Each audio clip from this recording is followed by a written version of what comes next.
everyone and welcome back to my channel, or if you're new here, hi, my name is Nicole and I'm a part-time reseller on POSHMARK, and today I'm back with the part 2 on tips to really ensure that you have daily and consistent sales on POSHMARK. If you missed the last video I did on this, I kind of briefly touched upon that I've been seeing a lot of people that are discouraged recently. They're complaining that they don't have daily sales, or complaining that they haven't had sales in months, or that like it's really hard to make sales. And I just figured I would make a video on some tips that I find to be really helpful to follow to make sure that you get those daily sales. These are all things that I do, and it ensures that I get daily consistent sales on the platform. It's not as simple as just posting a listing and then sitting back and letting the sales come in. You have to be active and you have to be, engaging on the platform. So if you missed the first video I did, I'll link it at the end of this video, but definitely check out that video because there's a lot more tips than I'm presenting in this video. These are just actually more tips that I had that I didn't touch on in that first video. So definitely watch that one after you watch this one, and make sure that you're subscribed so you never miss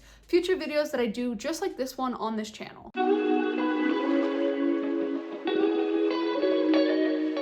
Okay, so I briefly touched upon how it's so important to be active on the platform.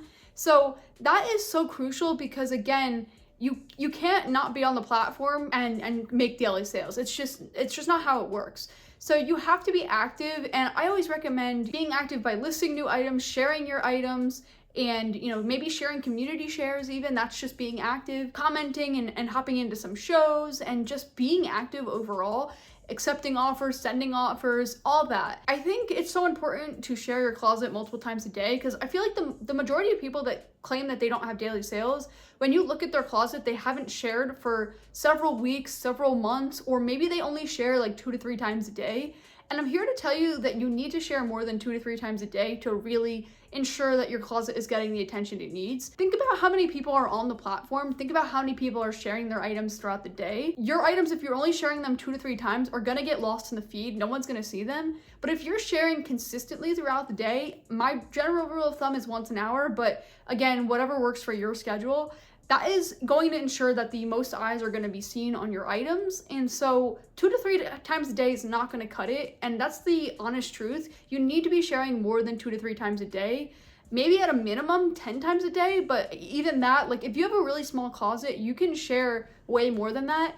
You basically get a limit of 10,000 shares a day, but if you don't share all at once, you're not going to get flagged if you hit that 10,000. But definitely make sure that you're spreading out your shares throughout the day, and make sure that you're sharing more than 2 to 3 times a day for your entire closet. Something to definitely consider is maybe you need to cross-list to multiple platforms because, again, just because one platform is a little bit slower doesn't mean all the other platforms are slow too. Definitely cross-list if you have the time and the capabilities. Personally, I'm only on POSHMARK, but I also have daily sales to begin with, so I'm not worried about like increasing that. I mean, yeah, it would be nice to increase it, but I'm also working a full-time job outside of Posh and I don't have time to do multiple platforms. If you are struggling and you have a lot of time to dedicate, then hop on multiple platforms, cross-list, and you might be surprised how helpful it really is. So I touched upon sharing and listing, but the third really important thing to do throughout the day on Posh, and to make sure that you're doing consistently every day, is to relist your items after 60 days.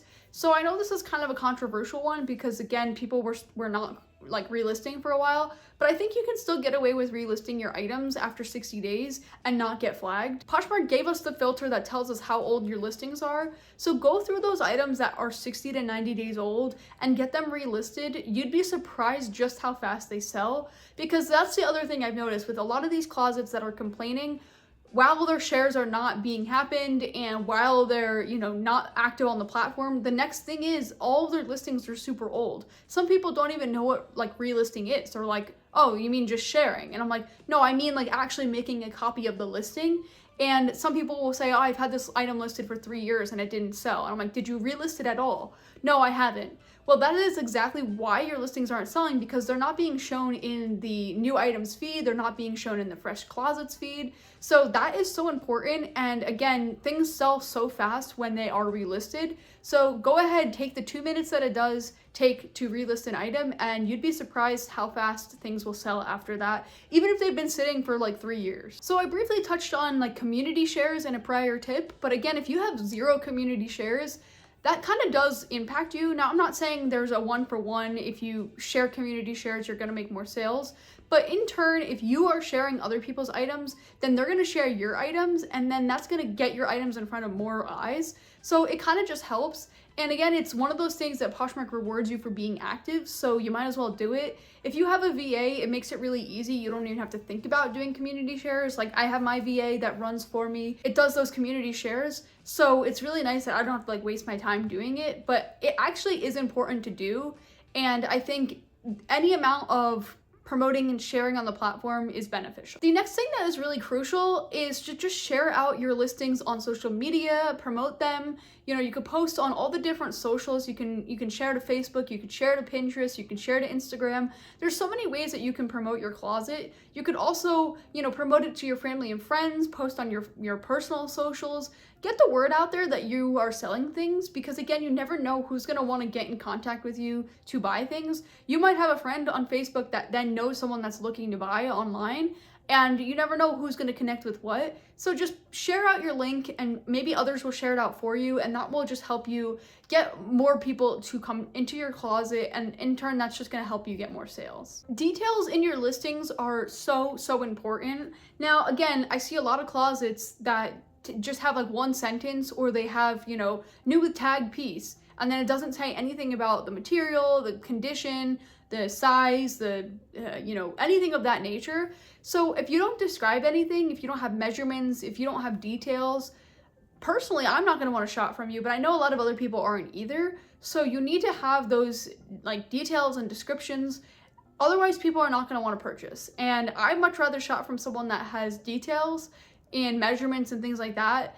And like, especially me, because I like to know, is the material stretchy, or does it fit true to size? And like, these are things you wouldn't know by just looking at a picture. Make sure you put those details. It really, you know, it takes like 2 extra seconds to type it out or whatever, but it goes a long way with the sellability of your item. And that also goes for your pictures. Make sure your pictures are good quality. You'd be so surprised with how many times I see a picture that's completely blurry, that's dark, that you can't even see the full item in the photo, or things like that. Make sure you have good pictures, because again, that's the only impression that people have to go off of based on if they should buy your item or not. So if they can't tell what the item is, if it's blurry, if it's not clear, then why do you think that they're going to want to purchase that? You don't see that on stores' websites. You only see very clear and professional photos. So definitely do that yourself, and that will make a big difference. And the final tip I'm going to leave you with in this video is to just make sure you're listing things that people want. Make sure you're listing, you know, maybe for even the season ahead. Right now, we're kind of in like the middle, or like almost like the dead of summer, but it's not too early to start thinking about fall. I mean, all the stores are already thinking about fall. People are like, they have fall on their mind. So, you know, get those back to school items listed, get those fall items listed, get those, you know, leggings and sweaters and things like that. Get those listed, because people are looking for those. It's not too early. But also, you could still list those in season pieces as well, but just list things that people are actually looking for. Don't just list anything that you can find. You know, make sure you're listing quality pieces. But really, once you do that, you'll actually find that you're selling more, because you're listing things that people actually want. Hopefully you found this video helpful. And like I said, if you wanted to see that first video that I talked about on those other tips that I recommend that are different than these, you could click right here and watch that one. And if you want to see another video on some hidden features on Poshmark that maybe you didn't know how to do, maybe you didn't know they existed, you could click right here. But until next time, I will see you then.